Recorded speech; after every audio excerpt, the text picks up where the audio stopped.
Assalamualaikum warahmatullahi wabarakatuh. Kalau Islam Arab ini kata Mbah Mun, kalau Islam Arab itu contohnya kayak pohon kurma, jadi kuat. Dan wajah tasbihnya itu di daunnya tidak jatuh. Tapi kalau Islam Indonesia kata Mbah Mun itu kayak padi, jadi ya agak doyong-doyong sedikit. Jadi untuk menghadapi angin besar itu pilihannya dua, Anda kekar kayak kurma atau fleksibel kayak padi. Jadi ya doyong-doyong sithik gitu. Ada koruptor sowan, salam templeknya ya diterima gitu. Ada calon bupati cantik ya didukung. Pokoknya agak-agak doyong gitu. Tapi baru kayak doyong itu nggak bisa roboh karena fleksibel. Jadi kazar in akhraja syat'ahu. Jadi ada dua tamsil. Karena memang menghadapi orang fasik, orang dolim ini kita sebagai ulama itu ya kebingungan. Ini mungkin Ki Afif bisa bakul masail ini. Karena pertanyaannya gini, saya berkali-kali digojlok sama bapak saya. Berteman orang fasik hukumnya gimana? Pasti dijawab haram. Tapi kalau pertanyaannya dibalik, membina orang fasik hukumnya gimana? Baik. Dan bisa membina kalau berteman.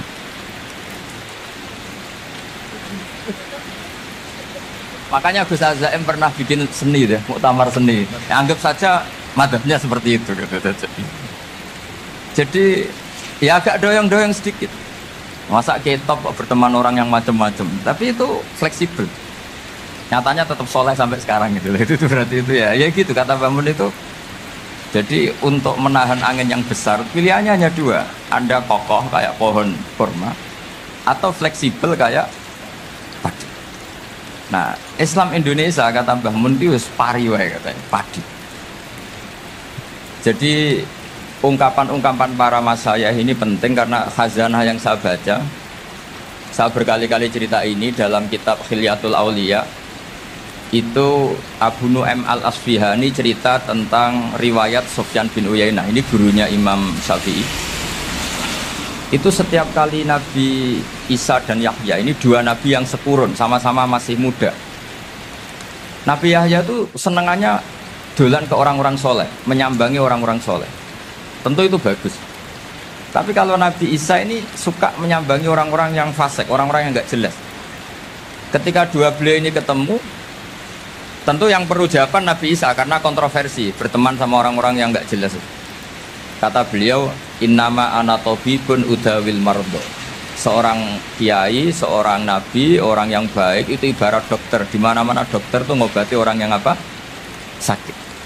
Kalau Anda dokter dan peneliti satu penyakit, pasti cari daerah yang banyak pandeminya. Masa neliti pandemi di orang-orang yang apa? Sehat. Jadi ini juga perlu dibahsul masail karena tadi dibolak-balik itu. Bina orang berteman orang fasik hukumnya haram karena wa in kana dasarin fajannibhu sur'atan. Tapi kalau bina orang fasik hukumnya baik. Bisa bina kalau berteman. Jadi fikih itu ya karek diwolak-walik. Makanya sholat juga gitu. Sholat yang tumak ninah yang lama itu ya bagus. Masa jagongan mbek pangeran nggak asik. Jagongan sama teman aja asik, masa jagongan sama pangeran tidak apa? Asik. Tapi kalau Ibnu Abbas sholat tuh cepet. Ketika ditanya, kenapa kalau Anda sholat cepet? Setan baru tata-tata mau goda, sudah selesai. Karena setan itu ya jaga jaim tuh, jaga image. Jadi kalau mau goda orang itu ya surinan dulu, macak-macak dulu. Ternyata mau ke situ sholatnya sudah selesai. Lah kebetulan mazhab saya itu yang kedua itu gitu. Jadi kalau Gus Azaim itu sholat lama sekali, itu ada madhab tandingan, yaitu madhab saya. Itu karena ini sepuh saya, meskipun top beliau tapi sepuh saya. Saya sudah 50, beliau baru 40. Ini berarti baru memulai kiai. Kalau pakai umur nubuah ini baru memulai. Jadi madhab itu penting. Jadi pembanding itu harus diutarakan. Sehingga dalam fikih manapun itu sebuah madhab itu harus diuji itu lewat pembanding. Dulu itu setiap debat fikih antar ulama itu mesti nggak ada yang menang. Misalnya saya kiai kelihatan miskin itu ya baik supaya santri-santri yang miskin itu punya teman gitu. Karena ya rata-rata santri itu miskin. Nah, dikancani kiai kan seneng gitu. Tapi problemnya kiai yang miskin itu ya nggak bisa nolong santri karena dia sendiri apa? Miskin itu. Makanya dulu Imam Syafi'i itu pengagum orang miskin. Setelah ngaji Imam Malik tanya, ya Imam Malik, orang yang sealim jenengan itu siapa? Jawabnya Imam Malik lucu. Dulu Abu Hanifah, sekarang orangnya sudah meninggal ya. Ilmunya dititipkan atau diwaris oleh Muhammad bin Hasan Asy-Syaibani. Akhirnya Imam Syafi'i dibiayai Imam Malik ke Irak. Imam Syafi'i miskin, bisanya ke sana dibiayai Imam Malik. Itu seperti Abu Ya Said Muhammad masyhur, ini murid beliau. Kalau ada santri boyong kan mesti apa? Disangoni. Disangoni. Ketika datang ke Irak, Muhammad bin Hasan Asy-Syaibani itu nata uang, nata emas itu di ruang tamu. Jadi ngitung uang itu di ruang tamu. Miliatan. Ini kaget, ini kiai kok kedonyan kata Imam Syafi'i. Tapi apa kata Muhammad bin Hasan Asy-Syaibani? Anda kagum ini, Anda kaget ini. Kalau kamu menyoal orang soleh kaya, ini tak kasihkan orang-orang fasik. Biar dipakai judi, dipakai selingkuh, dipakai maksiat. Jangan-jangan. Harta ini harus tetap di orang soleh. Kalau ke orang fasik, bahaya. Berarti kiai boleh kaya, boleh-boleh. Semenjak itu ada gerakan kiai kudu sugih. Ya ada yang kesampaian, ada yang enggak gitu saja. Tapi karena kalau pakai logika fikih, harta itu fitnah. Oke, seakan-akan harta itu masalah. Tapi kalau ini dikuasai orang dolim, maka masalah besar. Jika orang-orang soleh ini harus juga menguasai harta. Nah, terus lama-lama dikiaskan kekuasaan. Kalau yang kuasain orang fasik, orang tidak sholat, ribet. Akhirnya kiai terus dukung, ya akhirnya ikut politik tadi. Nak menawa bupatinya kena diatur itu. Diatur kon sholat, orang yang sesi proposal, maksudnya diatur yang sholat maksudnya. Ini cerita-cerita apa logika-logika fikih. Makanya saya sering ngaji kitab-kitab itu, diantara yang saya suka adalah ada dialog besar yang terjadi di antara orang-orang pilihan, termasuk bahkan di antara para nabi dan Tuhan. Jadi unik. Allah sendiri kadang mengajari kecerdasan para nabi itu ya lewat dialog. Masyhur itu, Nabi Ibrahim itu punya ruang khusus untuk sholat dan tidak boleh siapapun masuk situ. Tahu-tahu ada yang sudah di situ. Beliau membuka, kaget. Siapa memberi izin ke kamu yang punya rumah ini? Saya yang punya rumah dan saya tidak memberi izin kamu. Yang memberi izin saya itu yang punya saya, kamu dan rumah ini. Yaitu Allah Ta'ala katanya. Wah berarti kamu malaikat dong? Ya saya malaikat Israel. Disuruh nyabut nyawa kamu.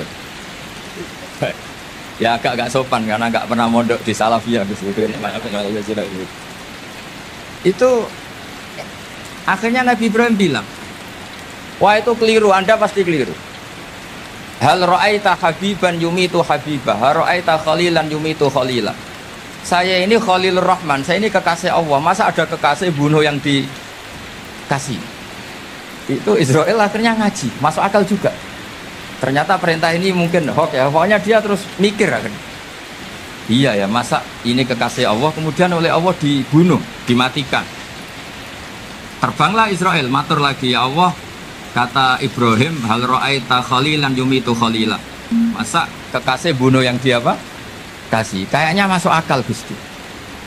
Mulai ngaji lah kira-kira. Akhirnya oleh Allah dijawab, ya sudah begini, kamu datang ke Ibrahim bilang, hal ra'aita habiban yakrahu ayyalqa habibah. Masa kekasih tidak siap ketemu yang dikasih. Nah, jadi akhirnya Nabi Ibrahim, Israel datang lagi. Logikanya sekarang enggak gitu, begini katanya, diajarin. Hal ra'aita habiban yakrahu ayyalqa habibah. Masa kekasih tidak siap ketemu yang dikasih. Kata Ibrahim, oke, ya, terus mau meninggal. Jadi kalau jenengan cinta betul sama Allah ya harus, ya tidak usah jangan sekarang tapi. Kalau mati di rumah aja, kalau di pondok ngerepotnya kiainya nanti. Tapi nanti setelah punya cucu banyak lah. Nah, barokahnya baca ini dialog-dialog orang pilihan ini akan tersibak. Karena tidak dalam semua kebaikan itu nggak ada logikanya, rata-rata ada logikanya. Misalnya begini, kalau Anda orang soleh, kemudian anak Anda pamit mau sekolah di Jerman, pilihan Anda mengizinkan apa enggak? Karena potensi jadi fasik ya tinggi, karena di tempat-tempat potensi berdakwah dari daerah yang untuk daerah yang tidak ada dai-nya menjadi ada. Itu mesti ulama itu berdebat. Misalnya punya anak pamit mau kembali atau keluarga. Yang satu cara berpikir optimis. Awal ada dai di beberapa negara Eropa itu ya barokahnya imigran, pekerja, mahasiswa.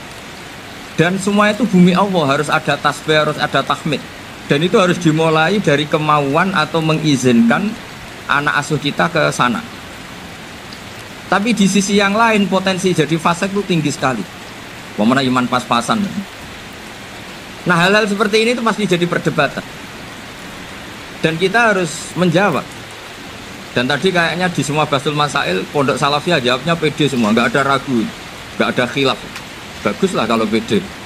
Meskipun nanti mungkin ada ulama lain yang cara berpikir apa? Berbeda. Sehingga ini saya cerita ya. Sehingga di kitab-kitab fikih, misalnya saya kok hidup di Bali sudah punya komunitas ngaji. Itu kok saya pindah ke Sukorejo sini. Banyak ulama yang mengatakan haram. Karena membiarkan bumi Allah yang sudah pernah ada orang yang sujud kemudian ditinggalkan kosong dan kemudian dikuasai orang yang tidak sujud. Jadi dianggap itu pembiaran. Jadi banyak di kitab Qalyubi, sarahnya Mahalli, jika ada seorang muslim yang hidup di negara orang kafir, dia nyaman, tidak dapat teror, itu nggak boleh lagi pindah ke negara Islam yang sehat. Karena takutnya li'alla yastauliyal kafir tilkal buk'ah, supaya bumi itu tidak dikuasai orang kafir. Jadi ini hal-hal yang para fuqaha itu harus berdebat. Karena ini masalah-masalah furu'iyah. Sehingga mulai dulu ya banyak ulama yang nyun sewu berpolitik. Mulai Wali Songo sampai sekarang alhamdulillah yang minat banyak. Mungkin bedanya ikhlas sama tidaknya. Tapi kalau saya pernah dikeluhin utusan dari ya komunitas. Islam Indonesia itu dulu itu ceritanya banyak yang dari Kamboja. Kalau dulu orang cerita itu orang Cempa. Itu setelah di Indonesia besar Wali Songo dan Brawijaya 5 itu sudah mulai oleng. Itu singkat cerita mereka berpikir ingin bikin kerajaan apa? Islam di Demak Mintoro dengan raja pertama yaitu Raden Fatah. Karena Raden Fatah ini putra Brawijaya. Padahal setelah jadi kerajaan ini era cucu sudah konflik, berebut kekuasaan. Akhirnya sampai jadi Jipang, jadi Jogja, jadi Solo dan seterusnya. Tapi kata Mbah Mun itu tetap barokah. Karena orang Islam terus terbiasa mimpin. Sekeliru-keliru sidik, pokoknya orang Islam biasa mimpin. Sehingga zaman Mbah Hashim ya sudah mimpin Masumi, zaman Ki As'ad pengaruhnya besar, sampai sekarang Kiai pengaruhnya besar. Nah barokahnya Kiai pengaruh besar ini sampai moral jadi ukuran. Misalnya sekarang ada calon bupati kok nggak sholat, itu pasti kalah. Jadi sholat itu jadi tolok ukur untuk calon apa? Bupati. Meskipun mungkin punya efek pura-pura sholat, tapi nggak apa-apa lah. Sementing moral ini jadi ukuran. Sementara yang di Thailand, di Patani, itu karena dulu pelajarannya tasawuf, itu orang nggak ambisi mimpin dunia. Tahu-tahu dipimpin. Dan akhirnya nyuwun sewu ya saake Islam-Islam yang dulu terlalu tasawuf karena nggak punya pengalaman memimpin, akhirnya lazimnya konsekuensinya hanya dipimpin. Tapi Islam Indonesia beda karena kulino mimpin itu akhirnya dari orang Islam biasa menjadi Islam yang sholat sampai Islam yang bisa ngaji itu bisa mimpin negara. Tentu yang paling populer dimulai Gus Dur. Jadi ini sesuatu yang barokahnya istihad para kiai. Sementing Islam kulino mimpin. Sehingga di Indonesia itu barokahnya itu kebaikan itu jadi tolok ukur. Ada orang kok terkenal koruptor atau terkenal nyuwun sewu selingkuh atau terkenal apa itu pasti tidak jadi. Karena moral itu menjadi tolok ukur. Dan itu adalah politik para kiai. Jadi ini saya cerita, dan itu negara juga akhirnya untung karena seleksi agama sama negara itu sama-sama kiai ya bilang negara harus dipimpin orang soleh, negara juga bilang seperti itu. Nah, ketokohan-ketokohan para beliau-beliau ini yang mau lah bekerja sama dengan umarok. Kita tahu dulu Pak Harto ya rawuh ke sini ketika Muktamar 84, rawuh ke Ki As'ad, ketika mau kembali ke Khittah juga dirembuk oleh ulama dan umarok. Dan akhirnya ini menjadi negara yang alhamdulillah semoga selalu menuju baldatun thayyibatu wa rabbun ghafur. Nah, kemudian di sini saya tabarruk dengan Said Muhammad, gurunya Kiai Haji Azaim. Saya mau cerita tentang amaliyah tadi. Saya sebetulnya nggak niat bacakan bab itu, gara-gara ada khataman jumlahnya banyak saya jadi pusing. Ini panitianya tanya, khatam betul apa enggak? Iya Gus, khatam betul. Tapi kayaknya saya tidak yakin. Karena saya ini kan dari pondok tahfidz itu. Biasanya anak khataman itu ya rodok bodoni gitu loh. Wes dibaca buanter sing nyemak yang ndelok pojok tok. Mergo kebanteren. Nah, akhirnya lafat-lafat yang di tengah itu enggak di apa? Baca. Tapi ya semoga dimaafkan Allah lah. Yang jelas itu enggak. Tapi saya mau cerita ya. Jadi cara berpikir Said Muhammad ini nanti juga saya teruskan di Ma'had Ali. Ini saya baca ya. Di antara yang diyakini madhab Malikiyah, ini saya baca saja teksnya. Jadi ada riwayat namanya, kalau Said Muhammad bahasakan itu Ataqoh Somadiyah. Kalau di Indonesia kadang orang bilang Al-Ataqoh Al-Kubro, yaitu dengan membaca surat Ikhlas. Di sini jumlahnya hanya 100 kali, Ikhlas 1000 kali. Tapi berapa teman? 700 juta ini sudah susuk banyak ini. Di sini hanya 40, riwayat lagi 100, 1000. Terus sampai tadi berapa? 800 juta. Wah, ini sudah susuk ini. Itu anak cucu sampean pasti masuk surga itu kalau gitu. Ini saya baca, ini kitabnya Said Muhammad. Suratul Ikhlasi wal Itqu minan nar. Akhrajat Tabraniyu fil Kabir an Fairuz ad-Dailami wa Ibnu Uqtin Najasi. Waqat khadaman Nabiyya sallallahu alaihi wasallam. Orang ini jadi khadimnya Nabi. Qala Rasulullah sallallahu alaihi wasallam, "Man qara'a qul huwallahu ahad mi'ata marratin fi shalat ghairiha katabahu lahu bara'atan minan nar." Ini hanya berapa ini?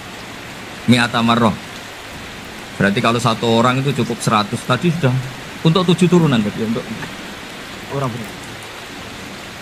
Ya, untuk 7 turunan cukup. Untuk 7 turunan.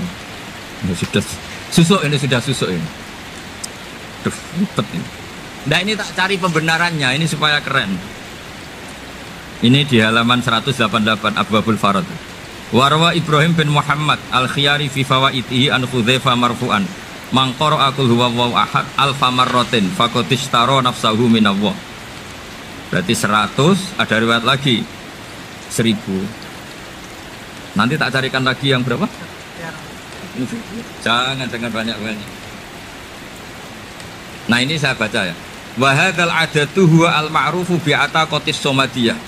Wa qad nassa jama'atun mutaakhiril malikiyah ala istihbabi ataqatis somadiyah wa haddu ala qiraatiha wa istimaliha. Minhum Asy-Syaikh Abdussalam Al-Asmar sak terusé ini. Jadi kullu haula'i istahabbu ataqatas somadiyah ma'atirafi ba'dihim kal misnawi bisiddati fi hadisiha. I'timadan ala anna hadza minal fadha'il allati yutasahalu fiha. Faman sa'a yasta'milaha raja'a husula ma fiha fala ba'sa bidzalik. Ala syarti alla ya'taqida thubuta dzalika anin nabi sallallahu alaihi wasallam hatta la yaqa fil kitsbi alaihi. Jadi intinya itu silahkan Anda bikin jumlah sesuai versi Anda. Yang penting Anda jangan kampanye kalau itu perintah Kanjeng Nabi Muhammad sallallahu alaihi wasallam. Karena kalau kamu atasnamakan Nabi kemudian jumlahnya sampai 800 berapa? 800 juta, berarti Nabi mengajarkan masyaqqah pada umatnya. Jadi cukup yang riwayat itu di sini hanya 100 sama 1000. Jadi kalau jumlah tadi untuk 7 apa? Turunan. Jadi kamu harus ditutup dengan doa, ya Allah, semua itu bukan untuk saya tapi untuk 7 turunan. Tolong catat ya Allah. Karena jadi artinya gini loh ya, orang Indonesia yang sering mempraktekkan Atakosomadiyah itu bukan tanpa dalil. Ternyata dalam madzhab Maliki, saya masih ingat ketika mbah saya kandung, bapaknya bapak, asmane Mbah Nur Syam, itu wasiatnya minta dibacakan 4.000. Yang baca pas itu ya bapak sama anak-anaknya. Dan kemudian alhamdulillah zaman akhir itu mulai agak ngawur. Kalau ada acara itu wong liya kon maca anake mlebu metu gak melok maca. Itu keliru, saya jamin itu keliru. Saya sering kalau mimpin di rumah, kalau yasinan di tonggo-tonggo kok anaknya gak maca saya keluar. Bapakmu wong liya kon maca kata saya. Jadi itu menurut saya itu yang jelas, saya sampai ngisi begini. Yang ada riwayatnya itu idza mata ibnu adam min qata amaluhu illa min salasin shadaqatin jariyah au ilmin yuntafa'u bi awaladin sholihin yatullah. Itu tidak ada di hadis au kiyayin sholihin yatullah. Yang ada itu awaladin apa? Sholihin. Jadi anaknya harus ikut, kalau tidak ada usaha harus. Akhirnya anaknya udah tinggi terus gitu. Wah, akhirnya tak kei jagung paling akeh, kula mendet sithik. Wong aku ora anake. Kadang-kadang enggak, orang lain baca buahnya anaknya mau mlebu metu mau enggak manggakno tamu mbek rokokan. Itu harus ditobatkan. Keliru itu. Karena nasnya bukan awkiyayin solihin tapi awaladin solihin. Ini bukan provokator, ini memang iya harus seperti itu. Nah terus tentang tadi la ilaha illallah yang didawahkan Gus Azaim. La ilaha illallah itu penting sekali, cuma saya mohon itu dielmoni lah. Jadi dulu kalimat ini menjadi spesial karena dielmoni, karena dimulai dari fa'lam annahu la ilaha illallah. Terusannya ayat tuh wastaghfir lidzambika walil mu'minina wal mu'minat. Saya ulang lagi ya. Terusannya ayat tuh wastaghfir lidzambika walil mu'minina wal mu'minat. Makanya menurut mazhab Sadili, kamu disuruh baca la ilaha illallah dulu, jangan istighfar dulu.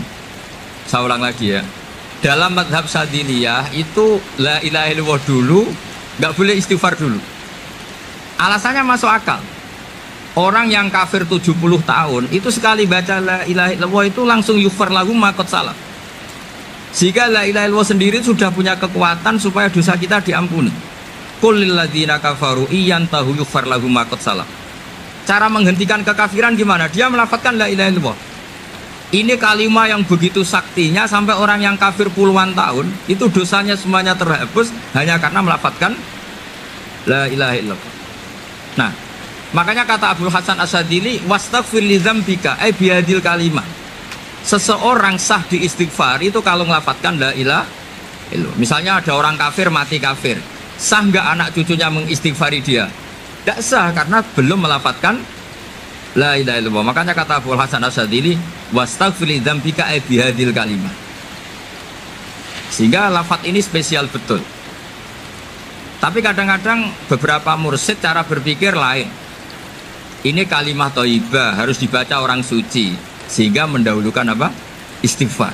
Untuk supaya pas ngelafatkan kalimat thayyibah sudah dalam keadaan apa? Suci. Itu juga masuk akal. Tapi secara meyakinkan saya sendiri lebih mengikuti manhajnya Abil Hasan Asyadili karena alasannya tadi yang kafir puluhan tahun saja langsung luntur dosanya karena melafadzkan la ilaha illallah. Artinya la ilaha illallah sendiri sudah bagian dari istighfar.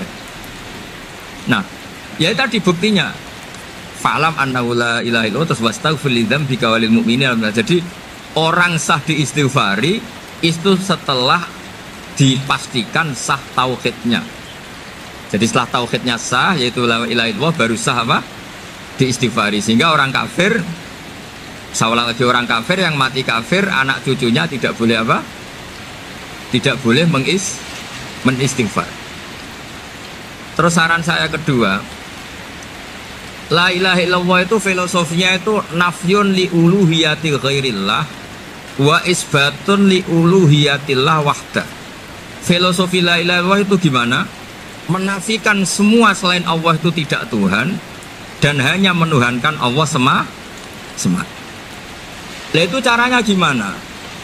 Caranya kita harus terbiasa ini karena tadi saya dibilangin panitia ini rata-rata mustameknya atau mustamiatnya ini santri. Caranya gimana? Dilatih pakai logika. Saya berkali-kali cerita kalau ngaji, saya sekaligus kampanye. Allah itu Tuhan yang begitu fair. Untuk menjadi Tuhan, Allah mempersilahkan, ada kualifikasi Tuhan. Jadi boleh, dikompetisikan itu boleh, kata Allah. Gak apa-apa kamu ngaku Tuhan gitu, kata Allah. Tapi nak ngaku pangeran itu paling gak ya direputasi lah, ada verifikasinya. Dimulai dari apa? Ya kalau jadi Tuhan itu setidaknya bikin langit bumi, aturannya gitu. Jadi kalau daftar bupati ya daftarlah ke KPU. Masa tahu-tahu jadi apa? Tuhan kemudian tidak punya prestasi bikin langit bumi. Sehingga Allah itu cara ngendikan itu ya fair. Qul ara'aytum ma tad'una min dunillah aruni madza khalaqu minal ardi am lahum syirkun fis samawati. Coba yang kamu tuhankan selain saya, prestasinya apa? Ketika saya bikin bumi itu apa ikut bikin? Terus am lahum syirkun fis samawati. Kalau bikin langit, kalau nggak bisa ya urun lah gitu. Urun semen apa urun bego, pokoknya urun lah gitu. Urun ora, gawe bumi ora, ngerti-ngerti ngaku jadi pangeran. Nah, aku lihat buranakum. Jadi ya kan ya lucu kan, misalnya syarat kiai di Salafiyah kan keluarga Kiai As'ad, cucunya ngaji ngalim. Orang keluarga Kiai As'ad tuh aku kiai utama di Salafiyah. Oh mesti dipenjara ya. Lah yo gak gawe langit bumi, gak ada prestasi terus ngaku sebagai apa? Tuhan. Sehingga fair. Makanya saya berkali-kali cerita. Jubair bin Mut'im itu punya anak namanya Muhammad. Ini sudah orang alim, Muhammad bin Jubair bin Mut'im. Itu cerita awala Islami Abi. Mut'im itu orang pinter sekali. Saking pinternya dia jadi delegasinya orang Quraisy datang ke Rasulullah sebagai negosiator untuk membebaskan Asra Badrin, tawanan perang apa? Badar. Yang namanya disuruh itu pasti orang pinter. Tapi apa yang terjadi ketika nginep di masjid? Karena zaman itu gak ada hotel, nanti jadi geger. Orang musyrik nginep di masjid hukumnya gimana? Bahsul masail tok. Zaman itu mau tidak mau. Kalau sekarang kan ada hotel, kiai juga punya wisma. Apa yang terjadi? Orang ini cerdas sekali. Dan delalah Nabi pas sholat maghrib itu baca wattur wa kitabim mastur sampai am khalaqus samawati wal ard. Ya kalau kamu jadi Tuhan ya setidaknya menciptakan langit bumi lah. Namanya jadi Tuhan ya ada persyaratan. Paling tidak punya reputasi menciptakan langit bumi. Atau kalau jadi Tuhan setidaknya reputasinya itu enggak diciptakan yang lain. Am khuliqu min ghairi syai'in. Ini jadi Tuhan kok punya bapak, punya ibu.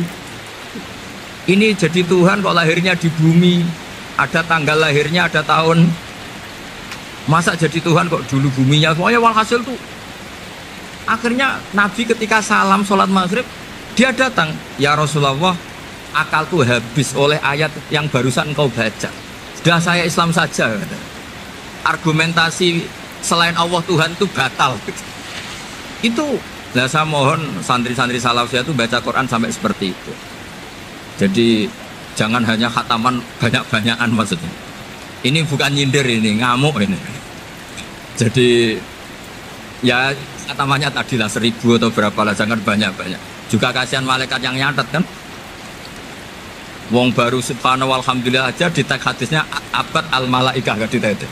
Itu baru subhanallah alhamdulillah itu sudah mencapaikan malaikat. Makanya saya wiridan tuh arang-arang kasihan malaikat karena nanti jadi itu ya ada madhabnya itu. Jadi kalau Gus Azaim sholat lama tak saingi sholat cepet itu sama-sama ada madhabnya. Yang cepet kayak saya tadi setan pas tata-tata mau goda pas rukuk saya sudah itidal, mau goda itidal saya sudah sujud, pusing dia. Tapi jangan tiru, ini madhab yang agak-agak khusus lah, sudah cara orang Madura agak khilaf khusus. Khilaf ya, khilaf ini agak khilaf ini sudah. Tapi saya ingin lah, sampean kalau ngaji Quran itu dilatih berlogika. Jadi Allah itu fair.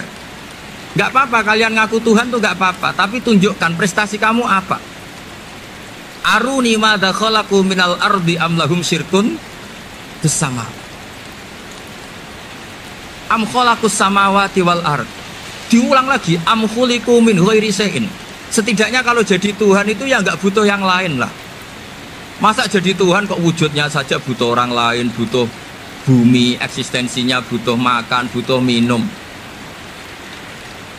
Makanya Allah cara meniadakan uluhiyah selainnya itu Allah itu redaksinya itu mengena sekali. Yaitu tadi dengan cara-cara seperti itu. Sebagian ayat disebutkan ma asyattuhum khalqas samawati wal ardi wala khalqa anfusihim. Wong Tuhan kok nggak punya reputasi bikin langit, bikin bumi, bahkan untuk menciptakan dirinya sendiri saja nggak bisa. Ya sudahlah, kamu nggak usah ngaku Tuhan, nggak level kata-kata gitu. Akhirnya terus ditemukan Tuhan yang sejati, yaitu wal awwalu wal akhiru wal zahiru wal batin. Nah itu yang Mut'im ini tadi termasuk orang yang sangat cerdas sekali. Padahal itu bacanya bukan pas basul masail, enggak. Nabi pas sholat maghrib. Juga bukan pas ceramah, enggak. Tapi itu didengarkan. Makanya termasuk ini spesial untuk hormat saya kepada Ki As'ad. Makanya saya ini kalau mentasjek santri-santri, ini agak sensitif, tapi sudah saya tidak perlu takut fitnah. Saya termasuk kenapa saya ingin jadi ahli tafsir, tentu yang membentuk itu Mbah Maimun dan bapak saya. Bapak saya itu hafal Quran kayak hafal Fatihah, saking senangnya Quran. Mungkin bisa kamu saingi. Itu adalah orang kafir itu bisa paham Quran. Itu sangat menyinggung saya. Orang kafir itu bisa paham Quran.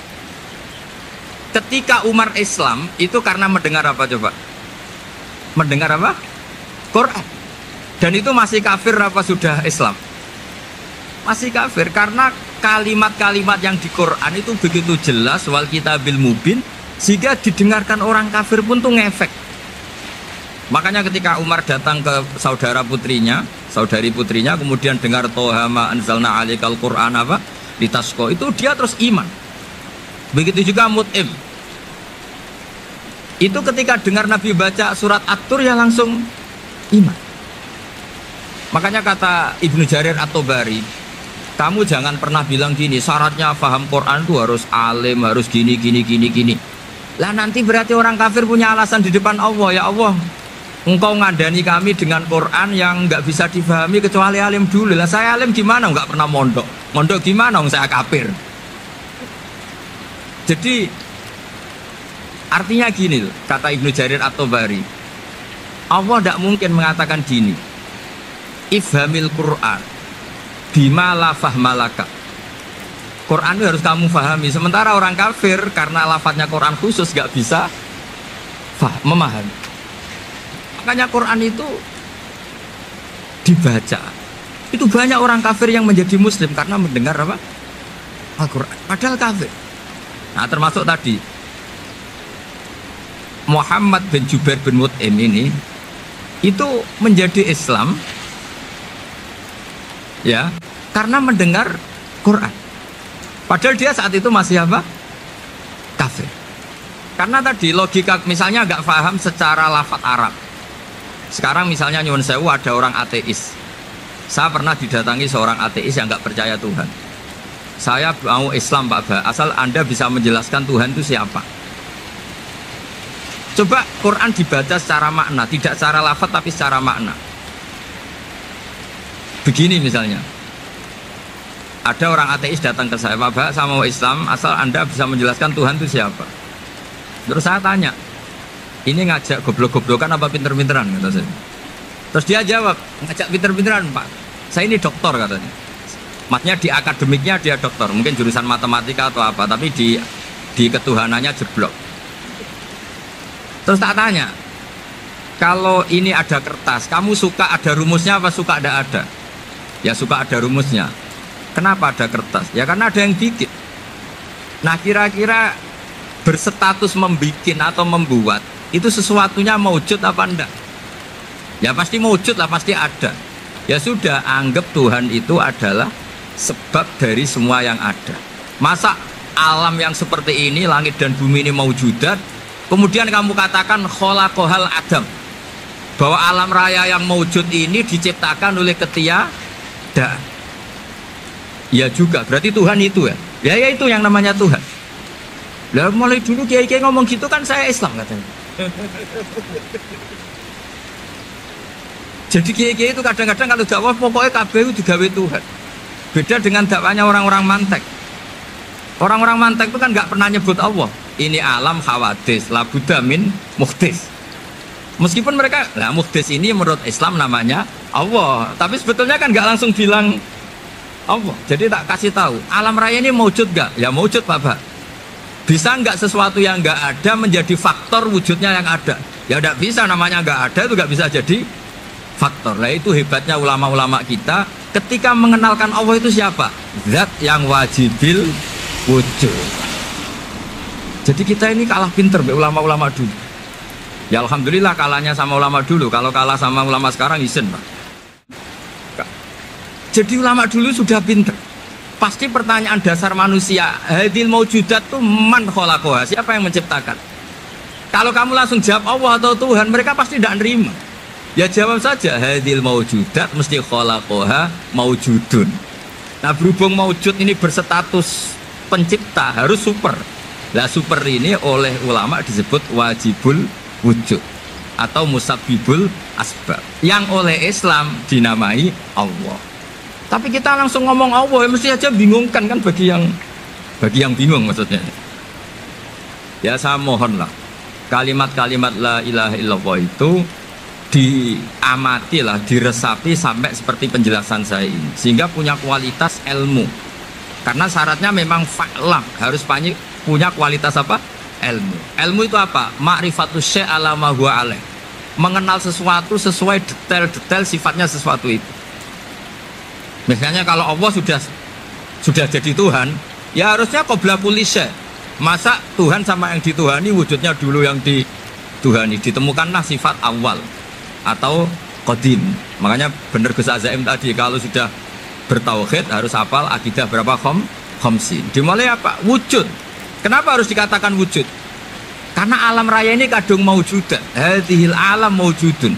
Masa maujudun khalaqahul adam, masa maujudat khalaqahul adam. Nah itu yang disebut am khuliqu min ghairi syai'in am humul khaliqun.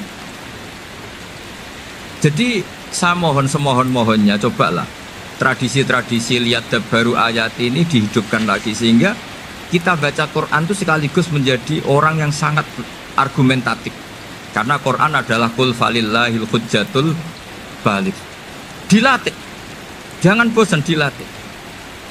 Makanya kalau saya baca ayat-ayat seperti itu, cek fair Allah itu. Fair betul. Gak apa-apa saya punya pesaing kata Allah, tapi yang imbang dong. Pas aku gawe langit ya bantulah. Atau ada langit tandingan lah kira-kira itu.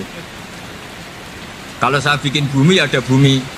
Nah misalnya sekarang orang Cina bikin matahari, materinya dari mana coba? Dari yang sudah ada sekarang kan? Tetap saja agak ikut bikin kan? Tapi kalau Allah bikin langit bumi minal adam minal wujud. Kalau mereka paling rekayasa sudah wujud adik.